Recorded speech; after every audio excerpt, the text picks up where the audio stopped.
Good evening and welcome to ITV News Meridian. Tonight's headlines here in the south. Chaos on the platform, day one of 3 days of strike action on Southern Rail. Commuters are in meltdown. I'm fed up with them. I'm just sick of them. Because look how many people are suffering every day. It's ridiculous. Keep her killer behind bars. The family of a Dorset mum says don't let her murder be in vain. And 17 years of helping others, how AFTAB's bidding to become ITV Meridian's champion fundraiser.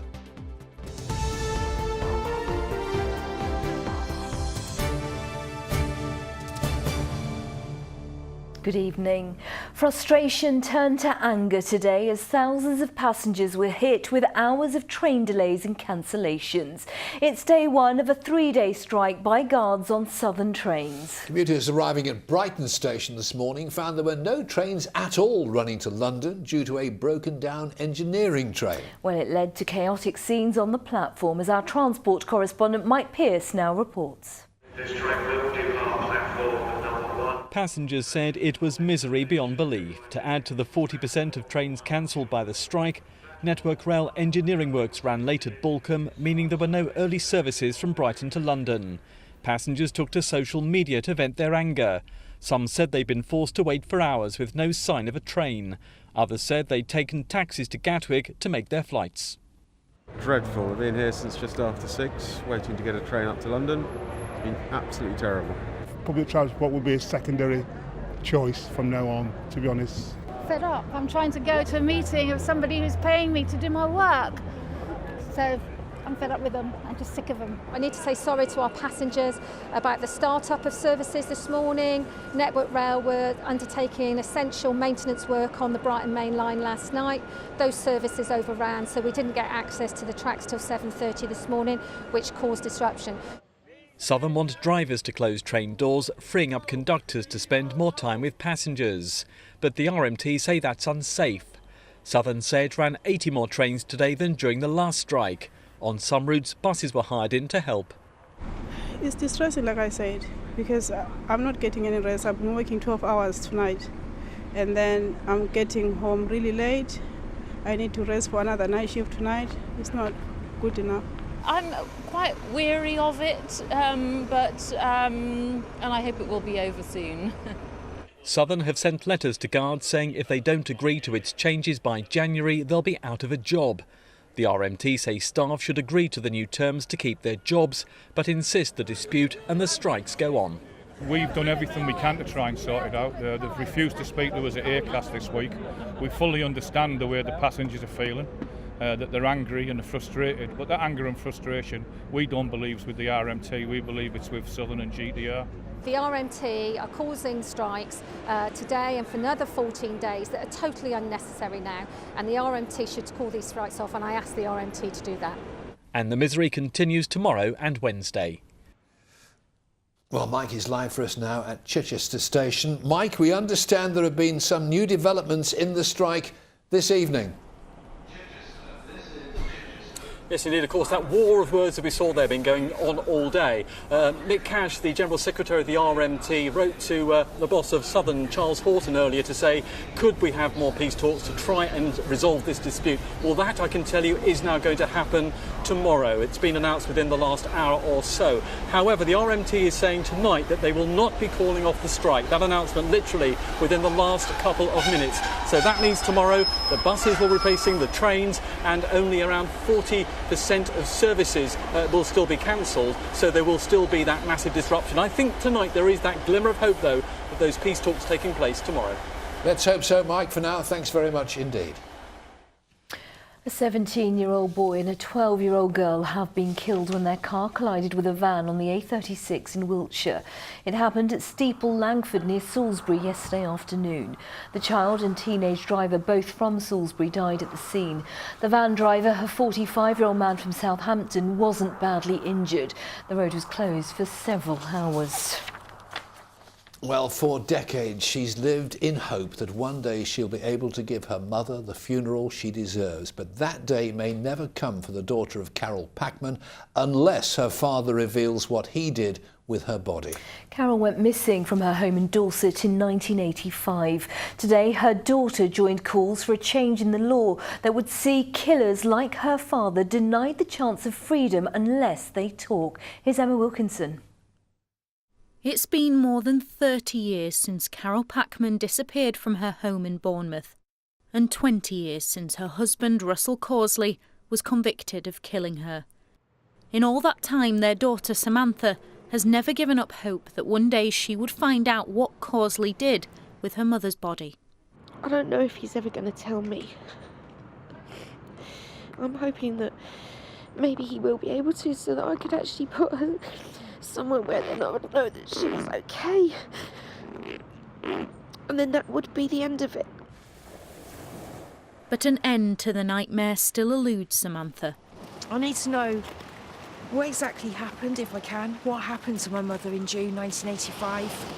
The search for her mother's remains was the subject of a recent ITV documentary.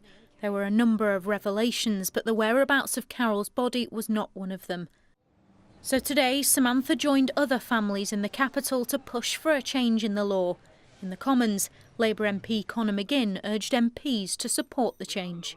Convicted killers who will still have full recourse to the appeals process and the absolute inalienable right to maintain their innocence, but convicted killers should not be eligible for parole if they don't give information about the whereabouts of their victims' remains.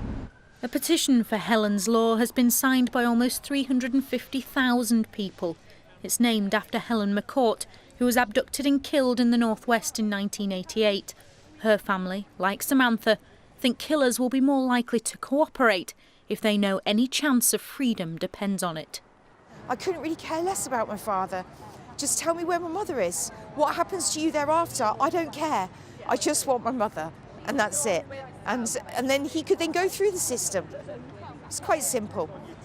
Today, MPs backed the bill, but this is only the first stage. So while Samantha and her family continue to wait for closure, this memorial tree remains the only place they can come to pay their respects. Emma Wilkinson, ITV News. A man has been injured in an attack in Bournemouth, which police are linking to the creepy clown craze. The victim was grabbed by a man dressed as a clown and dragged along Richmond Park Road, suffering a bloody nose and grazed knees. No one has been arrested. Police are warning people about taking part in the trend, which sees pranksters dressed as clowns jumping out on passers-by. There have been calls from worried members of the public across Dorset, Sussex, Hampshire and on the Isle of Wight. A police car responding to reports of an arson spree was itself set alight in Gosport. Arsonists damaged 4 vehicles in the space of 3 hours on Sunday evening. The former owner of an Indian restaurant in Hamble has been fined £7,000 for an infestation of cockroaches. They were discovered during a hygiene inspection of the Royal Bengal on Coronation Parade last October. The owner admitted 8 charges. The Royal Bengal is now under new ownership, which has carried out improvements to the restaurant. 75 new jobs are to be created thanks to a £6.3 million order for 2 new fast ferries to be built on the Isle of Wight. It's the biggest order to be placed with the Wight shipyard in East Cowes in more than 25 years. The 2 high-speed ferries will transport passengers up and down the River Thames in London. Now, earlier this year, we launched our hunt for ITV's Fundraiser of the Year, part of the Daily Mirror Pride of Britain Awards. Well, we were overwhelmed by nominations, but we have whittled them down to 4, and it wasn't easy, believe me. On Friday, we'll announce the winner. Tonight, though, we have the story of Aftab Malik. Yes, swimming, abseiling, firewalking, you name it, he's done it. And Aftab says it's important to help others in need. Well, for the past 17 years, he's been true to his word. With more now, Penny Sylvester.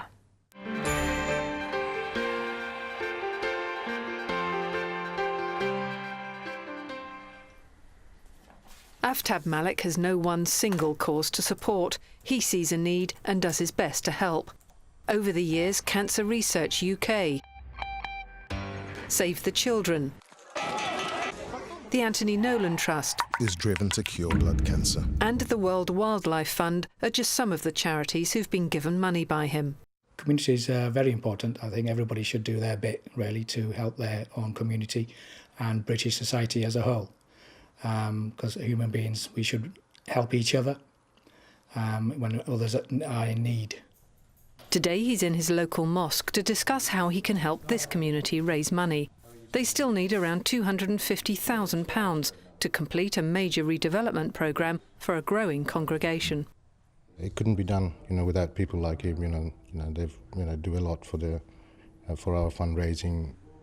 At the moment, because of the work going on, we don't have a lot of facilities. But hopefully, once the work is finished and we have more facilities, we, want to do a lot of activities in the community, so people can come in, learn about it, learn about the culture, religion, have better understanding about religion and cultures. So this is something long-term, what we plan to do. Over the past 2 decades, he's picked up numerous local awards, from being named the town's fundraiser of the year to the Pride of Reading Award. This is my charity portfolio, Matt. A family man, he believes we all have the power to do good for others, and over the years his fundraising efforts have been well documented. For all the years, he's gone out of his way basically to help other people, and he's the kind of person who devotes his time for charities and for needs, local and national as well. Anyone or anything that needs help, if you find a way through raising money or finding other ways of doing it, he will do it. I just get motivated once I see advertisements to help cancer research, Royal National Institute for the Blind, leukemia. So I think it's our duty as a human being to do something about that. In a short time, he's raised more than £30,000 for good causes. There's every sign that figure will continue to rise. Penny Sylvester, ITV News, Reading. Fab Aftab there, and another possible winner of our Fundraiser of the Year award tomorrow. I wonder, will Simon Parkin be named Met Man of the Year ever? It's not likely, but it doesn't matter because we love him anyway. Here he is with your forecast. From blizzards to pool, driving through Europe. Eurotunnel the Shuttle sponsors ITV Meridian weather. Well, it seems our settled weather has been causing some strange things to happen in gardens across the region. This is Alan Horndean, whose normal dahlias are around 2 or 3 feet. This one, though, you can see, reaches the soffit of his house. Has he crossed it with the triffid? If you've got any other big dahlias, we'd love to know. meridianweather@itv.com. And any dahlias could get a bit of a watering tonight because there'll be 1 or 2 showers just sneaking in from the east. A bit more cloud overnight as well. That's good because it means it shouldn't be quite so nippy. Temperatures generally staying up into double figures, 7s and 8s in some rural spots. And then tomorrow there will be a few more showers drifting in from the east. Probably the south and west where you're best placed to see the best of any brightness. Bit more cloud around tomorrow. Certainly feeling a bit cooler as well. Slightly stronger winds, probably around 10-15 miles an hour inland. Bit stronger along the coast. And that's going to take the edge off these temperatures. 12-13 degrees. Going to feel more like 9 or 10. As for your high tide times, you can see in Brighton around 20 to 9 in the morning. Just after 9 in the evening. And then a change comes Friday into Saturday. Low pressure takes charge. And that means things will be a bit wetter and a bit windier. Eurotunnel the Shuttle sponsors ITV Meridian weather. The wonderful Simon Parkin there, and a shorter show from us tonight because of the football. Come on, England! In a moment, we've got the ITV Evening News with Mary Nightingale and Mark Austin. Stacey's got our late news. Join her if you can, but for now, from the team here at ITV Meridian, thanks ever so much for watching. See you again tomorrow. Take care. See you tomorrow. Bye-bye.